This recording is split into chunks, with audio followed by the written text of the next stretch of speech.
खाली जमिनीवर असेल तर त्याला कंटिन्यू दोन्ही टाइम झाडणं आलं, सगळं साफसफाई ठेवणं आलं. पण ह्याच्यावर आम्हाला काही म्हणजे साफसफाईची गरजच नाहीये, कारण की सगळ्या ज्या लेंड्या आहेत त्या सगळ्या खाली जात आहेत ऑटोमॅटिकली. आणि त्यामुळे आम्हाला फक्त एक लेबर सुद्धा आमचं इथं पूर्ण 100 शेळ्या मॅनेज करू शकतो. आणि आपल्या गावरान शेळ्या आहेत त्यांचं 6 महिन्यामध्ये आपल्याला 20 किलो वजन मिळतं. तर ह्या ज्या आफ्रिकन बोरच्या शेळ्या आहेत त्यांची पिल्लं 4 महिन्यामध्ये 20 किलो होतात. आणि जर तुम्ही ह्या आफ्रिकन बोरच्या शेळीचा जर बोकड तुम्ही क्रॉस केला आपल्या गावरान शेळ्यांना, तर त्याचं वजन तुम्हाला 30% एक्स्ट्रा मिळतं.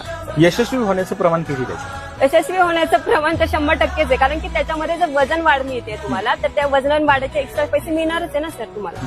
आता या शेडच्या खाली तुम्ही एकंदरीत कोंबड्या ठेवल्या, हो. त्या पाठीमागचा आता ह्या लेंड्या खाली जात आहेत, तर तो बरोबर. उद्देश तुमचा सफल होतोय ना सर. खाली कसं आहे माहितीये का, ह्यांना जे सकाळी दाणे टाकतो आम्ही शेळ्यांना खाण्यासाठी, तर ते दाणे पण काही काही खाली पडतायत, टाकतानाही पडतायत किंवा मग खाताना शेळ्यांचेही पडतायत. तर ते दाण्या